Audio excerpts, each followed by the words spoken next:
অনেকেই হনুমান চালিসা পড়তে গিয়ে কিছু ভুল করেন। গায়ত্রী চালিসা, লক্ষ্মী চালিসা বা শিব চালিসা যাই পড়ুন না কেন, চালিসা পড়ার একটা নির্দিষ্ট নিয়ম আছে। শুধু ঈশ্বরের সামনে বসে পড়তে শুরু করলে শুভফল পাওয়া যায় না। তাই শুভফল পেতে গেলে, সংকট থেকে মুক্তি পেতে গেলে কি সেই সঠিক উপায় যা মেনে চালিসা পাঠ করতে হবে, তা সম্পূর্ণ জানতে আজকের এই ভিডিওটি অবশ্যই মনোযোগ সহকারে দেখবেন। বন্ধুরা, ভিডিওটিতে এগোনোর আগে আপনাদের কাছে একটি অনুরোধ রাখছি। আপনারা যদি এই চ্যানেলে প্রথমবার এসে থাকেন তাহলে অবশ্যই চ্যানেলটি সাবস্ক্রাইব করবেন এবং বেল বাটনটি অন করে দেবেন, যাতে সমস্ত ভিডিওর নোটিফিকেশন আপনার কাছে পৌঁছে যায়। ভিডিওটি দেখে ভালো লাগলে অবশ্যই একটি লাইক করবেন এবং সবাইকে শেয়ার করবেন, যাতে তারাও ভিডিওটি দেখে উপকৃত হয়। এবং কমেন্টে জয় হনুমান বা হর হর মহাদেব লিখতে ভুলবেন না। তাহলে চলুন এবার শুরু করা যাক। আপনি যদি কোনো লক্ষ্য নিয়ে চালিসা পাঠ করেন, সংকট দূর করতে চালিসা পড়ছেন, তবে তার জন্য কিছু নিয়ম রয়েছে যা আপনাকে অবশ্যই মানতে হবে। সঠিক নিয়ম মেনে চালিসা পাঠ না করলে এর শুভফল কখনোই পাবেন না। তাই মন দিয়ে শুনে নিন চালিসা পড়ার আসল নিয়ম। সবার প্রথমে যে ভগবান চালিসা পাঠ করছেন সেই ভগবানের মূর্তি বা ছবি আপনার ঠিক সামনে রাখতে হবে। তারপরে ঘি দিয়ে প্রদীপ জ্বালিয়ে সেই ভগবানের সামনে রাখবেন। তবে গরুর দুধের ঘি ব্যবহার করবেন, মহিষের নয়। যদি হনুমান চালিসা পড়ার সময় মহিষের ঘি ব্যবহার করেন তাহলে কোনো শুভফল পাবেন না। আর যদি খুব বড় বিপত্তির হাত থেকে রক্ষা পেতে হনুমান চালিসা পাঠ করেন তাহলে তিলের তেলের প্রদীপ জ্বালান। কালো তিলের তেলের প্রদীপ জ্বালিয়ে হনুমান চালিসার সামনে আসন বিছিয়ে বসে 3 বার পাঠ করুন। প্রতিদিন একই সময় পাঠ করতে বসুন। যদি সকাল 9টায় পাঠ করতে বসেন তাহলে প্রতিদিন সকাল 9টাতেই বসবেন। আর এভাবে 11 দিন পাঠ করুন হনুমান চালিসা। তামা, স্টিল বা যে কোনো ধাতুর তৈরি জলের পাত্রে জল রেখে তাতে একটা কয়েন রেখে পাত্রের জলে লবঙ্গ দিয়ে একটি প্লেট দিয়ে ঢেকে দেবেন। তারপর প্রতিদিন একটি নির্দিষ্ট সময় বেছে নিয়ে পাঠ করুন। এরপর 11 দিন হয়ে গেলে ওই কয়েনটি ও লবঙ্গটা পাত্র থেকে বের করে জলটা পান করে নিন। অর্থাৎ যে কাজের বা উদ্দেশ্যের জন্য আপনি চালিসা পাঠ করেছেন, কলসের জল সেই কাজে ব্যবহার করুন। যদি আপনার উদ্দেশ্য হয় কারোর সঙ্গে কথা বলতে যাওয়া, তাহলে কলসের ওই জল পান করে তারপরে যাবেন। আপনার উদ্দেশ্য পূর্ণ হবে বা সংকট কেটে যাবে। হনুমান চরিত অনুসারে শ্রীরাম যখন বৈকুণ্ঠে ফিরে যাচ্ছিলেন, তখন শ্রীরাম হনুমানজির কাছে জানতে চাইলেন যে, হনুমান, তুমি কি চাও? তখন হনুমানজি বললেন, প্রভু, আমি কেবলমাত্র আপনার সঙ্গ চাই। যেখানে শ্রীরাম সেখানেই হনুমান। তখন শ্রীরাম বললেন, হনুমান, তোমার কাছে সবচেয়ে প্রিয় কি? হনুমানজি বললেন, আমার কাছে সবচেয়ে প্রিয় হলো রাম। তখন শ্রীরাম বললেন, তাহলে মনে করো হনুমান, তুমি যখন তোমার অজান্তে গুরু ঋষি বশিষ্ঠকে অপমান করেছিলে, তখন আমি গুরুর কথায় তোমার উপরে অমোঘ বাণ নিক্ষেপ করেছিলাম। কিন্তু তবুও আমার বাণ তোমায় স্পর্শ করতে পারেনি, কারণ তুমি আমার সম্মুখে দাঁড়িয়ে রাম নাম জপ করছিলে। তাই রামের থেকে বড় হলো রামের নাম। তাই এখনো কি হনুমান তুমি আমার সঙ্গে যেতে চাও? তখন হনুমানজি বললেন, আমার ভুল ভেঙে গেছে ভগবান। আমি এবার বুঝতে পেরেছি, আমি এখানে থেকেও আপনার সঙ্গ পেতে পারি, রাম নাম জপ করলেই পাবো। তাই আমি এবার নিশ্চিন্ত আপনার আশীর্বাদ রক্ষা করতে পৃথিবী থেকে যাব আজীবন। তখন শ্রীরাম বললেন, তবে আমাকে তো যেতেই হবে। সীতাও ফিরে গেছে, এবার আমাকেও সরয়ূ নদীর জলে সমাধিত হতে হবে। তবে আমি আমার প্রাণ ত্যাগ করতে পারছি না। তখন হনুমানজি বললেন, কেন ভগবান? তখন শ্রীরাম হনুমানজিকে বললেন, কারণ শৈশবে তুমি যখন আম ভেবে সূর্যকে খেয়ে ফেলতে গেছিলে, তখন ইন্দ্র তোমার উপরে বজ্র প্রহার করে। তারপর সকল দেবী দেবতা তোমায় আশীর্বাদ করে। আর সেই সকল দেবী দেবতার মধ্যে তখন যমরাজও ছিল, যিনি তোমায় বর প্রদান করেছিলেন। তিনি তোমায় বর দিয়েছিলেন যে যেখানে হনুমান উপস্থিত থাকবে সেখানে স্বয়ং যমরাজও থাকতে পারবে না। তাই যদি আমার প্রাণ ত্যাগ করতে হয় তাহলে তুমি সামনে থাকলে যমরাজ এখানে আসতে পারবে না। তখন হনুমানজি বললেন, প্রভু, আমি আপনাকে ছেড়ে এক মুহূর্তের জন্য থাকতে পারি না।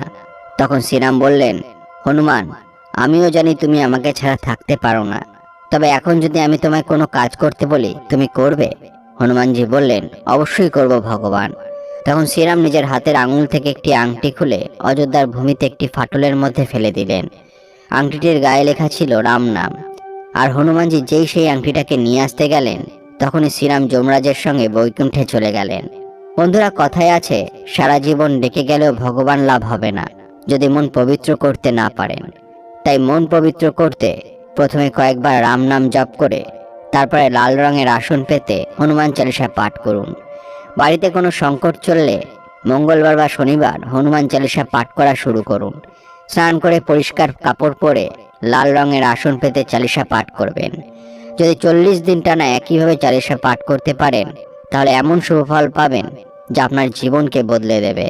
আর 40 দিন টানা চালিসা পাঠ করতে না পারলে 11 দিন অবশ্যই টানা হনুমান চালিসা পাঠ করবেন। বিশ্বাসঘাতক ও অচেনা শত্রুদের থেকে দূরে থাকতে মঙ্গলবার হনুমান চালিসা পাঠের পরে ভগবান হনুমানের মূর্তিতে জুঁই তেল ও সিঁদুর নিবেদন করুন। ভগবান রামের নাম উচ্চারণ করলে ভগবান হনুমানের কৃপা পাওয়া যায়। তাই হনুমান চালিসা শুরু করার আগে অবশ্যই রাম নাম জপ করবেন। আর এই 11 দিন অবশ্যই আমিষ জাতীয় খাবার থেকে বিরত থাকতে হবে।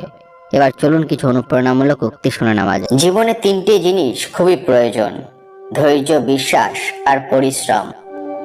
চেহারা যদি অচেনা হয় তাহলে সেটা কখনো বড় বিষয় হয়ে দাঁড়ায় না, কিন্তু বন্ধু যদি অচেনা হয়ে যায় তাহলে সেটা সত্যি মনকে কষ্ট দেয়। ক্ষমতা, সম্পদ, লোভ, প্রশংসা, অহংকার, ভালোবাসা, খিদে, নিন্দে সবকিছুই হতে পারে। মানুষ ওই লড়াইটাতে কখনো জিততে পারে না যে লড়াইতে শত্রু তার নিজের আপনজন হয়। নিজেকে ভালোবাসো শুরু থেকে শেষ অবধি, কারণ তুমি শুধু তোমার পাশে থাকবে, বাকি সবাই আসবে যাবে তোমার শ্বাস প্রশ্বাসের মতো। কিসের এত অহংকার? আজ যাকে ঠকিয়ে তুমি হাসছো, কাল অন্যর কাছে ঠকে তুমি নিজেই কাঁদবে। অপেক্ষা শুধু সময়ের। পৃথিবীর সব থেকে সুন্দর সম্পর্ক কোনটা জানো? যেখানে দুজন দুজনের কাছে গুরুত্ব পায়। মানুষ সবচেয়ে বেশি ক্ষতিগ্রস্ত হয় রাগে, লোভে এবং আবেগের বশে। সাইকোলজি বলে, আপনি যতই রেগে যান না কেন, আপনি শেষ পর্যন্ত তাকে ক্ষমা করে দেন যাকে আপনি ভালোবাসেন। কারো মিষ্টি কথা শুনে তাকে আপন ভেবে নিও না, কারণ কিছু মানুষ মিষ্টি কথা বলে শুধু তাদের প্রয়োজনে। জল কিন্তু একই, শুধু তার সঙ্গীর কারণে পার্থক্য হয়। তাই তো বলা হয় সৎসঙ্গে স্বর্গবাস আর অসৎসঙ্গে সর্বনাশ। অতএব ভালো মানুষের সাথে চলার চেষ্টা করুন, আপনিও ভালো পথে থাকবেন। আমাকে অযোগ্য জেনে যে আমাকে ভালোবাসলো না, আমি যোগ্য হওয়ার পর আমাকে ভালোবাসার কোনো অধিকার নেই তার। অতিরিক্ত ঘনিষ্ঠতা অনেক সময় কাছের সম্পর্কগুলোকে তাড়াতাড়ি করে নষ্ট করে দেয়। কম আলাপ থাকলেই বোধ হয় সম্পর্কগুলো আদতে সুন্দর। কারো কথা যদি তোমার খারাপ লেগে থাকে তাহলে এই কথাটি মনে রেখো, যদি সেই মানুষটি জরুরি হয় তাহলে সেই কথাটি ভুলে যাও, আর যদি কথাটি জরুরি হয় তাহলে সেই মানুষটাকে ভুলে যাও। মানুষের মতো এত দ্রুত আর কোনো কিছু এই জগতে বদলাতে পারে না। যাকে ভালো লাগে তাকে চোখের আড়াল করতেই ভালো লাগে না, কিন্তু ভালোবাসার মানুষেরা সবাই চোখের আড়ালে একদিন চলেই যায়।